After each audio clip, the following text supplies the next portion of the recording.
دانیہ چیختے ہوئے دور جا گری۔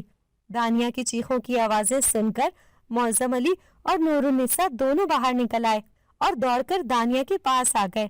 پتوں کے ڈھیر کے قریب دانیہ خوف زدہ سی کھڑی تھی، وہ سر سے پیر تک کانپ رہی تھی۔ معظم علی نے دانیہ کو سیدھا کر کے بٹھایا اور کہا، کیا ہوا دانیہ؟ دانیہ نے بنا کوئی جواب دیے خوف زدہ نظروں سے اس گٹھری کی طرف ہاتھ سے اشارہ کیا اور سہمی ہوئی نظروں سے گٹھری کو دیکھنے لگی۔ معظم علی نے الجھتے ہوئے اس گٹھری کو دیکھا اور آگے بڑھ کر اسے کھولا تو آنکھیں پھاڑے ہکا بکا رہ گئے۔ نور النساء نے معظم علی کو سوالیہ نظروں سے دیکھا تو معظم علی نے اس گٹھری کو فرش پر الٹ دیا۔ معظم علی کے چہرے پہ فرش پر پڑی ہوئی چیزوں کو دیکھ کر زردی چھا گئی تھی۔ اس گٹھری میں انسانی بال اور ناخن تھے۔ نور النساء نے اٹکتے ہوئے کہا، میرے اللہ، یہ کس نے یہاں رکھے ہیں؟ یقیناً یہاں کوئی کالا جادو کرتا ہے۔ کاش آپ یہ گھر خریدنے سے پہلے اس جگہ کے بارے میں اچھے سے معلوم کروا لیتے۔ نور النساء کی بات سن کر معظم علی کے چہرے پر شرمندگی چھا گئی تھی۔ اس نے خاموشی سے سر جھکا لیا۔ وہ کیا بتاتا؟ سب نے کتنا کہا تھا، مگر وہ کم پیسوں کی وجہ سے یہ گھر خریدنے پر مجبور ہو گیا تھا۔ اس کے پاس اور کوئی چارہ نہ تھا۔ معظم علی نے کہا، نہ جانے یہ کس نے یہاں رکھے ہیں، میں اس کو کسی نالی میں بہا دیتا ہوں۔ میں نے سنا ہے کہ ایسی چیزیں پانی میں ڈالنے سے اس کا اثر ختم ہو جاتا ہے۔ نور النساء نے تشویش بھرے لہجے میں کہا، مگر جس نے ایسا کیا ہے، جب اسے یہ پتا چلے گا کہ ہم نے یہ گھر خرید لیا ہے تو وہ نہ جانے ہمارے ساتھ کیا سلوک کرے۔ ہمارے یہاں رہنے سے اس کو تو مشکل ہوگی۔ میں نے سنا ہے ایسے لوگ بہت سفاک اور ظالم ہوتے ہیں۔ نور النساء نے بے ساختہ جھرجھری لی۔ دانیہ ناسمجھی سے ماں باپ کو دیکھ رہی تھی، اسے ان کی باتیں سمجھ نہیں آ رہی تھی۔ اس نے ڈری ہوئی نظروں سے ان چیزوں کو دیکھا اور کہا، یہ کیا ہے بابا؟ معظم علی اور نور النساء دونوں نے ایک دوسرے کو دیکھا اور معظم علی نے نور النساء کو دانیہ کو دور لے جانے کا اشارہ کیا اور مسکراتے ہوئے دانیہ کو دیکھتے ہوئے کہا، کچھ نہیں بیٹی، یہ کسی نے کچرا یہاں پھینکا ہے، تم جاؤ اپنی امی کے ساتھ، شاباش، جا کے اپنی ماں کی مدد کرواؤ۔ نور النساء دانیہ کو بہلا کر گھر میں لے گئی اور معظم علی پریشانی سے اپنی پیشانی ملنے لگا۔ کچھ دیر بعد معظم علی نے اس گٹھری کو اچھے سے بند کیا اور اپنے ہاتھ میں پکڑ کر اٹھ کر کھڑا ہو گیا اور گھر سے باہر نکل آیا۔ اس نے ادھر ادھر دیکھا، ہر کوئی اپنے کام میں مگن تھا، کسی کی توجہ اس کی طرف نہیں تھی۔ معظم علی تیز تیز قدموں سے محلے سے نکلتا چلا گیا۔ ابھی وہ نالے کے نزدیک ہی ہوا تھا کہ اسے اپنے ہاتھ میں جلن سی محسوس ہوئی تھی۔ معظم علی نے ڈر کر ہاتھ میں پکڑی ہوئی گٹھری چھوڑ دی اور اپنے ہاتھ جھاڑنے لگا۔ ایک پل کے لیے معظم علی کی توجہ گٹھری پر سے ہٹ گئی۔ جیسے ہی معظم علی نے دوبارہ نیچے دیکھا تو گٹھری غائب تھی۔ معظم علی کے چہرے پہ حیرانی نظر آ رہی تھی۔ اس نے اپنے ارد گرد نظریں دوڑائیں مگر اسے کچھ بھی دکھائی نہیں دیا۔ وہ سخت پریشان اور گھبرایا ہوا لگ رہا تھا۔ معظم علی نے منہ ہی منہ میں بڑبڑاتے ہوئے کہا، ابھی تو میں نے یہیں رکھی تھی، ایک پل میں کہاں گم ہو گئی؟ معظم علی دل ہی دل میں ڈرتا ہوا واپسی کو چل دیا۔ محلے میں پہنچا تو شام ڈھل رہی تھی۔ اسے ایک محلے دار نے سلام کیا تو معظم علی نے دھیمے لہجے میں جواب دیا۔ آس پاس گزرنے والے لوگ معظم علی کو عجیب سی نظروں سے دیکھ کر آپس میں نہ جانے کیا کھسر پھسر کر رہے تھے۔ معظم علی نے الجھے ہوئے لہجے میں اس آدمی سے کہا، یہ لوگ مجھے ایسے کیوں دیکھ رہے ہیں بھائی؟ اس آدمی نے معظم علی سے کہا، کیونکہ آپ نے جو گھر یہاں لیا ہے اس میں جنات کا بسیرا ہے، اور خدا نہ کرے کہ آپ کے ساتھ بھی وہ واقعات نہ ہو جو اس سے پہلے یہاں رہنے والے آدمی کے ساتھ پیش آئے۔ محلے دار کی بات سن کر معظم علی نے چونک کر کہا، کون آدمی؟ محلے دار نے پراسرار لہجے میں معظم علی کو بتایا، 1 سال پہلے اس گھر میں ایک کرایہ دار آیا تھا۔ مالک مکان کو سب معلوم تھا کہ اس گھر میں جنات کا بسیرا ہے، مگر اس نے کرائے کی لالچ میں اس بیچارے کو کچھ نہیں بتایا۔ 2 دن بعد اس بندے کی لاش گھر کے اندر پڑی ہوئی ملی تھی۔ اس کے بعد کوئی اس گھر میں رہنے کو تیار نہیں۔ معظم علی یہ سن کر اور بھی خوفزدہ ہو گیا تھا۔ اس نے اپنے خوف پر قابو پاتے ہوئے کہا، مگر میں نے تو ایسا کچھ نہیں سنا۔ محلے دار کے ہونٹوں پر مسکراہٹ آ گئی۔ اس نے کہا، ارے بھائی، بیچنے والا یہ تھوڑی بتائے گا، اس کو تو پیسوں سے مطلب ہے۔ میری مانو تو آج ہی یہ گھر چھوڑ کر کسی اور گھر میں چلے جاؤ۔ معظم علی نے اس کے سامنے تو اس بات میں سر ہلا دیا، مگر اس کے پاس اور کوئی جائے پناہ نہیں تھی۔ اس نے خدا پر توکل رکھتے ہوئے یہیں رہنے کا فیصلہ کیا، جو ہوگا دیکھا جائے گا۔ وہ یہ سوچ کر آگے بڑھ گیا۔ گھر کا ایک حصہ صاف کر لیا تھا انہوں نے۔ صفائی وغیرہ کرنے کی وجہ سے وہ بہت تھک گئے تھے، اس لیے معظم علی باہر سے کھانا لے آیا۔ وہ لوگ بہت تھکے ہوئے تھے، اس لیے فوراً ہی سو گئے، لیکن دانیہ ابھی تک جاگ رہی تھی۔ امی بابا کے سامنے تو اس نے آنکھیں بند کر کے انہیں یقین دلا دیا کہ وہ سو چکی ہے، مگر در حقیقت نیند اس کی آنکھوں سے کوسوں دور تھی۔ وہ بیٹھ پر ان دونوں کے درمیان سوئی ہوئی تھی۔ چند لمحے بعد اس کے کانوں میں گانے کی آواز سنائی دینے لگی۔ کوئی چھوٹا بچہ بڑی ہی دلکش لے میں گا رہا تھا۔ الفاظ سمجھ میں نہیں آ رہے تھے، مگر آواز دل کو چھو لینے والی تھی۔ دانیہ سے صبر نہیں ہوا، وہ بڑی آہستگی سے بستر سے نکلی۔ اس نے اس بات کا خیال رکھا تھا کہ امی کی نیند خراب نہ ہو۔ وہ آہستہ آہستہ چلتی ہوئی کھڑکی کے قریب چلی گئی۔ اس نے احتیاط سے بند کھڑکی کو کھولا تو ہوا کے ایک سرد اور کپکپا دینے والے جھونکے نے اسے لرزا دیا۔ اس نے کھڑکی میں کھڑی ہو کر اس آواز کو سننے کی کوشش کی۔ وہ اب واضح سنائی دے رہی تھی۔ اس نے کھڑکی سے منہ لگا کر جھانکنے کی کوشش کی۔ باہر آم کے درختوں کے پاس کچھ روشنی سی ہو رہی تھی، لیکن کس چیز کی روشنی تھی یہ صحیح سے پتہ نہیں چل رہا تھا۔ لیکن اس سے بھی حیرت انگیز بات یہ تھی کہ اس وقت ایک بچی وہاں پر نظر آ رہی تھی۔ یقیناً وہی گا رہی تھی، کیونکہ آواز اس کی طرف سے آ رہی تھی۔ دانیہ یہ دیکھ کر حیران رہ گئی، بھلا اس وقت وہاں پر کون موجود ہے اور کیوں، وہ بھی اتنی سرد رات میں۔ اس کا دل چاہا کہ وہ وہاں پر جائے، لیکن وہاں پر جانے کے لیے صحن کا جو حصہ پار کرنا پڑتا تھا وہ اندھیرے میں ڈوبا ہوا تھا۔ وہ واپس پلٹی، لیکن پھر تجسس نے زور باندھا تو اس نے باہر جانے کا سوچا۔ نور النساء کے سرہانے ایک دستی لائٹ موجود تھی۔ وہ اسے اٹھانے کے لیے نیچے جھکی تو اس کا پاؤں فرش پر رکھے ہوئے کانچ کے گلاس سے ٹکرا گیا۔ گلاس نیچے لڑکھا تو آواز سے نور النساء جاگ گئیں۔ پہلے تو وہ گھبرا گئیں، لیکن جب دانیہ نے لائٹ جلائی تو انہوں نے اسے پہچان کر کہا، دانیہ تم اس وقت یہاں کیا کر رہی ہو؟ سوئی کیوں نہیں؟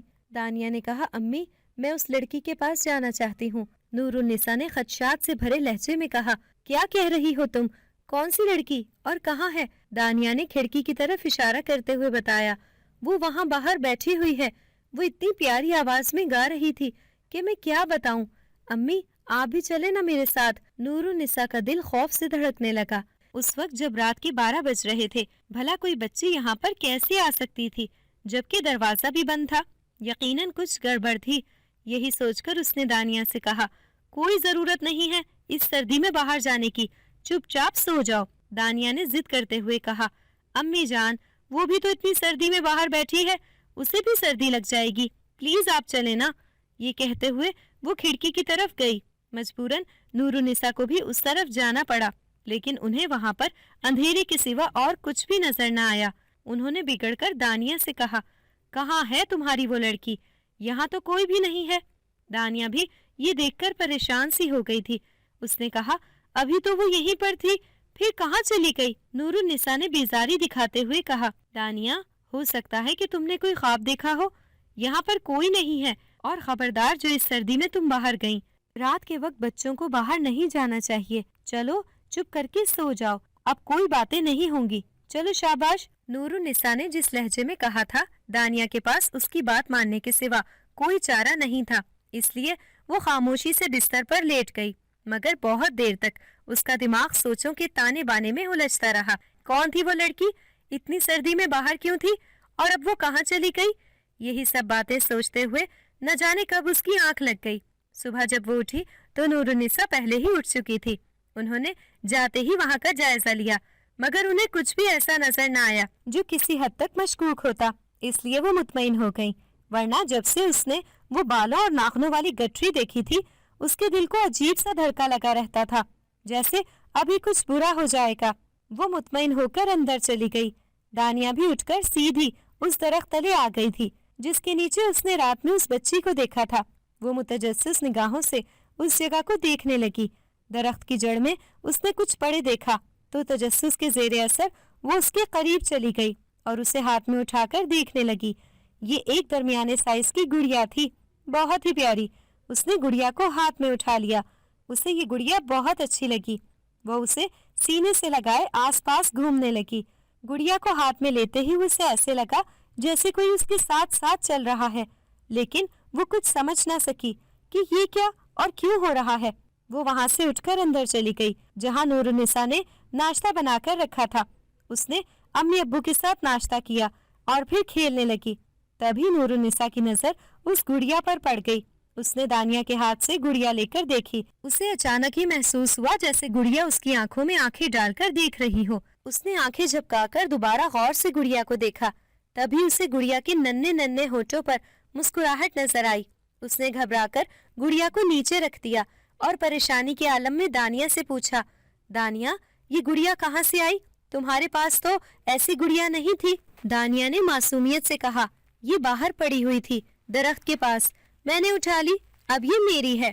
نور النساء نے سختی سے کہا، نہیں دانیہ بیٹی، کسی کی پھینکی ہوئی چیزیں اٹھانا بہت بری بات ہے، اسے واپس وہیں پھینکاؤ، میں تمہیں نئی گڑیا لے دوں گی۔ دانیہ کا منہ لٹک گیا۔ اس نے روحان سی آواز میں کہا، نہیں یہ میری ہے، میں اسے نہیں پھینکوں گی۔ اس کی روحان سی شکل دیکھ کر معظم علی نے جلدی سے مداخلت کرتے ہوئے کہا، چھوڑو اسے نور، یہاں پر پہلے سے جو رہتے تھے ان کے بچوں نے چھوڑی ہوگی، اور ویسے بھی یہ ہمارا گھر ہے، کوئی کچرا کنڈی تھوڑی ہے کہ کوئی یہ آ کر پھینک گیا ہوگا، بچی ہے وہ، اگر اسے پسند آ گئی ہے یہ گڑیا تو رکھنے دو اپنے پاس۔ یہ کہہ کر معظم علی نے دانیہ سے کہا، دانیہ جاؤ بیٹا، آپ باہر جا کر کھیلو، شاباش جاؤ۔ دانیہ خوش خوش باہر چلی گئی تو نور النساء نے پریشان نظروں سے معظم علی کو دیکھتے ہوئے کہا، آپ نے اسے وہ گڑیا رکھنے کی اجازت کیوں دی؟ اس گھر کے بارے میں سنی ہوئی افواہیں جاننے کے بعد بھی آپ نے یہ کیوں کیا؟ معظم علی بار بار یہی بات سن کر تنگ آ چکا تھا۔ اس نے جھنجھلا کر کہا، جسے دیکھو وہ یہی بات کہتا ہے، کچھ نہیں ہے ایسا ویسا یہاں پر، فضول میں وہم مت پالا کرو۔ نور النساء نے کہا، مجھے کوئی وہم نہیں ہے معظم، رات میں بھی دانیہ نے کسی بچی کو دیکھا تھا اس درخت کے نیچے، وہ تو بھاگی جا رہی تھی باہر، اگر میں بر وقت جا کر اسے روک نہ لیتی۔ میں نے اس کے کہنے پر وہاں دیکھا تو وہاں پر کوئی بھی نہیں تھا، اور ابھی بھی جب میں نے اس گڑیا کو ہاتھ میں لیا تو اس نے پلکیں جھپکائی تھی اور اس کے ہونٹوں پر مسکراہٹیں نظر آئیں۔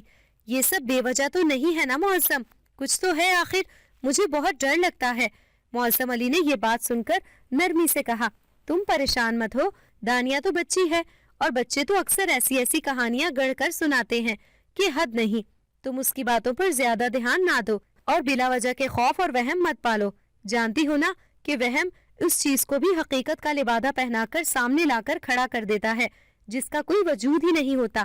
اسی وقت ٹیبل پر رکھی ہوئی شیشے کی پلیٹ نیچے گری اور تڑاخ کی آواز سے ٹوٹ گئی۔ وہ دونوں بہت بری طرح چونک گئے۔ نور النساء کا چہرہ خوف سے لٹھے کی طرح سفید ہو گیا۔ معظم علی نے اس کی حالت بھانپتے ہوئے اسے دلاسا دیتے لہجے میں کہا، ڈرو مت نور، میں نے ٹیبل کو ہلکے سے دھکیلا تھا، اسی وجہ سے گری ہوگی۔ یہ سن کر نور النساء کی رکی ہوئی سانس کچھ بحال ہوئی۔ اس نے آگے بڑھ کر کانچ سمیٹنا شروع کیا تو معظم علی بھی باہر نکل گیا۔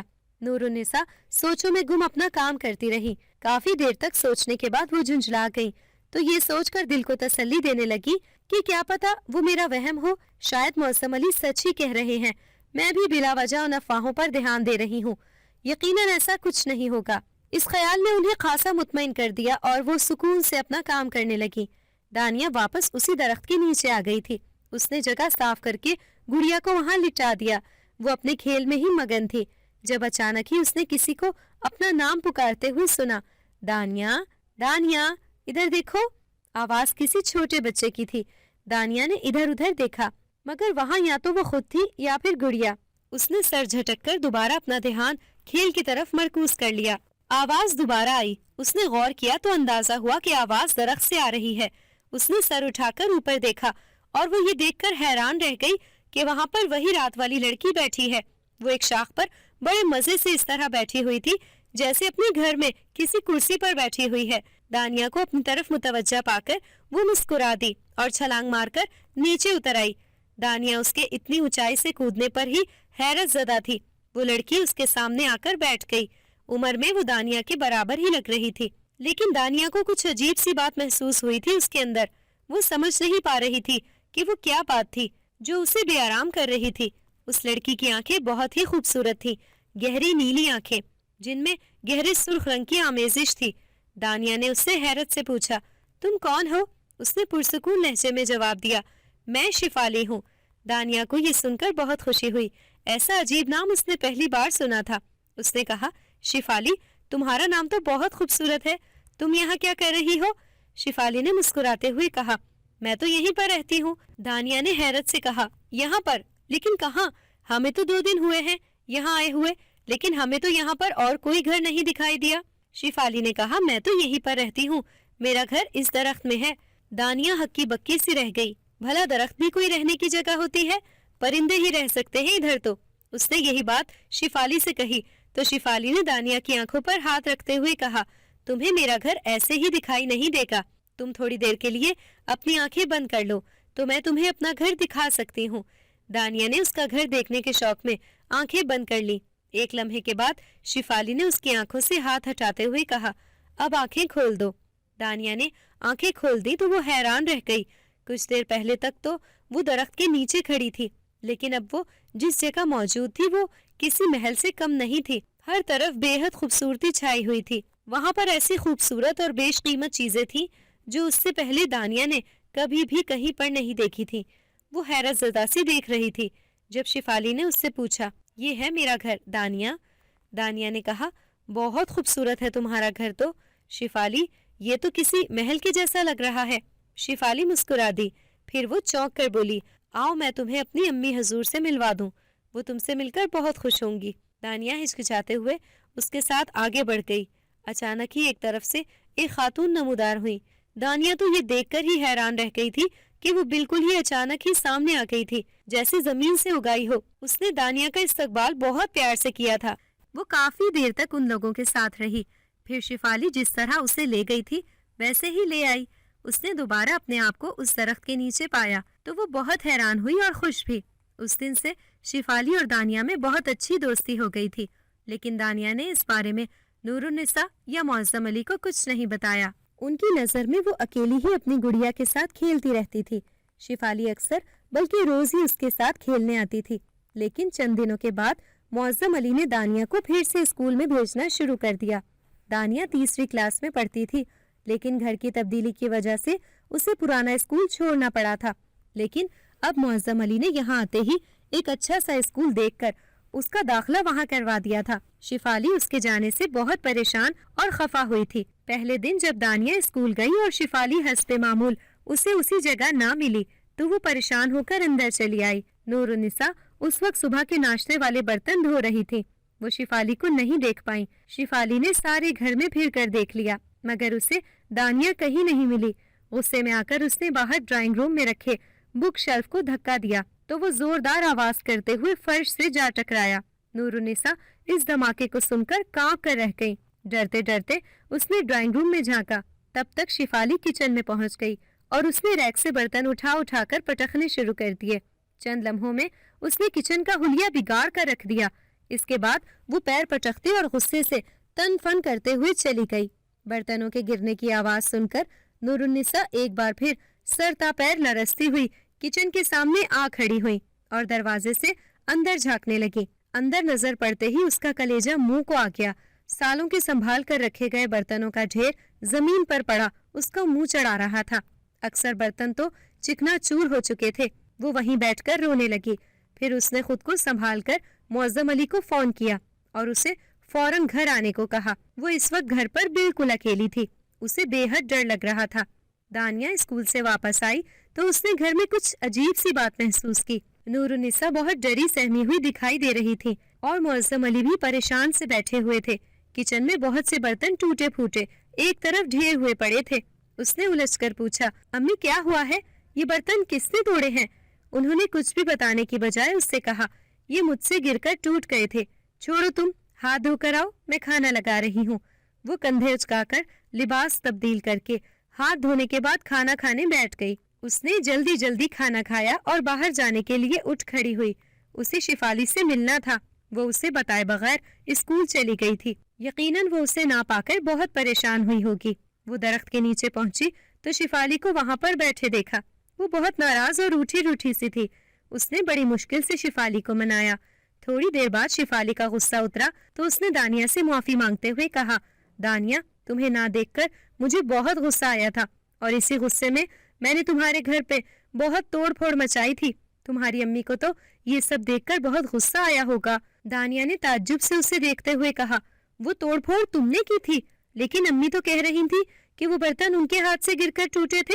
شیفالی ہنس کر بولی، ہاں تو انہوں نے مجھے دیکھا نہیں ہوگا نا، اسی لیے وہ کچھ نہیں بتا رہی ہیں۔ دانیہ نے کہا، لیکن کیوں؟ وہ کہاں تھی تب؟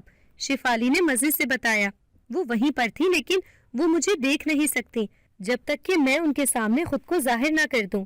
دانیہ کا منہ حیرت سے کھلا کا کھلا رہ گیا۔ اس نے سرسراتی ہوئی آواز میں پوچھا، لیکن کیوں؟ شیفالی مسکراتے ہوئے بولی، کیونکہ میں انسان نہیں جنات میں سے ہوں۔ دانیہ پھٹی پھٹی آنکھوں سے اسے دیکھنے لگی۔ یکایک اسے شیفالی سے بہت ڈر لگنے لگا۔ شیفالی نے اس کا ڈر بھانپ لیا۔ اس نے کہا، تمہیں مجھ سے ڈرنے کی کوئی ضرورت نہیں ہے دانیہ، تم انسان خوامخواہ میں ہی ہم جنات سے خوف کھاتے ہو۔ ہم اس وقت تک تم لوگوں کو کوئی نقصان نہیں پہنچاتے جب تک ہمیں تم سے کوئی نقصان نہیں پہنچتا۔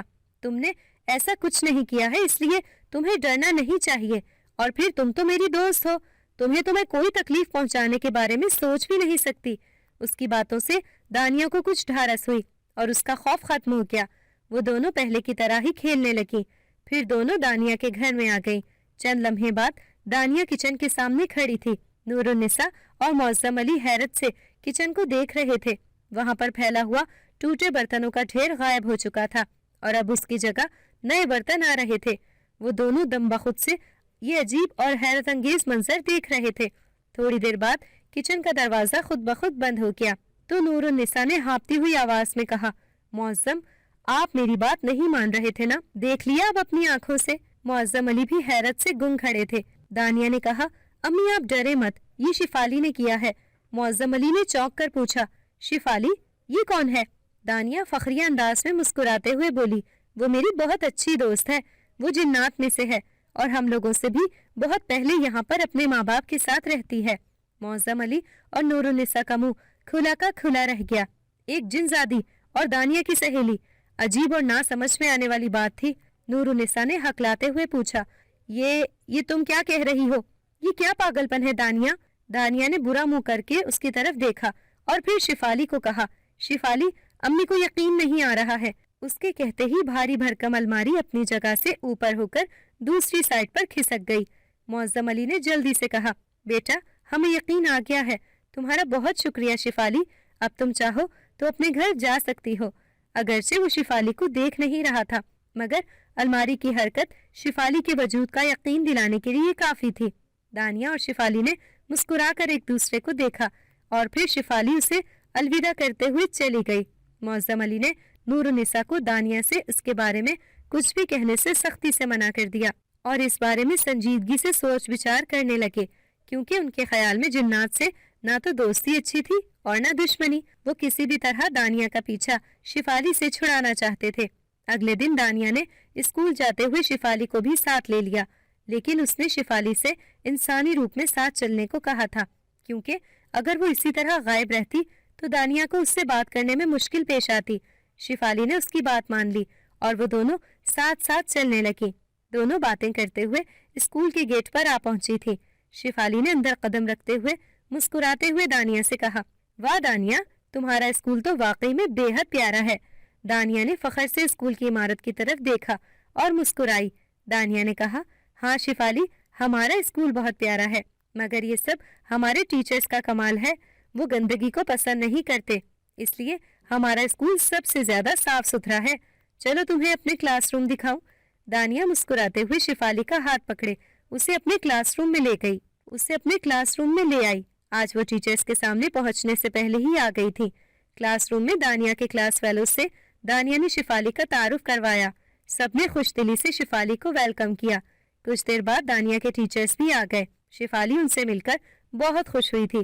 کلاس ختم ہونے کے بعد دانیہ اور شیفالی باہر آ کر اسکول میں لگے ہوئے درختوں کی چھاؤں میں بیٹھ گئیں۔ شیفالی نے دانیہ سے کہا، مجھے تمہارے ٹیچر سے مل کر بہت اچھا لگا، کتنا پیار اور محبت سے وہ پڑھا رہے تھے۔ دانیہ کے معصوم چہرے پر مسرت پھوٹ پڑی۔ اس نے چہکتے ہوئے شیفالی سے کہا، ہاں ہمارے ٹیچرز بچوں سے بہت پیار کرتے ہیں اور وہ ہمیں ڈانٹتے بھی نہیں۔ شیفالی نے مسکراتے ہوئے دانیہ کو دیکھا، تبھی ان کو کسی کے چلانے کی آوازیں سنائی دیں۔ وہ دونوں اٹھ کر بھاگتی ہوئی آواز کی سمت بھاگی۔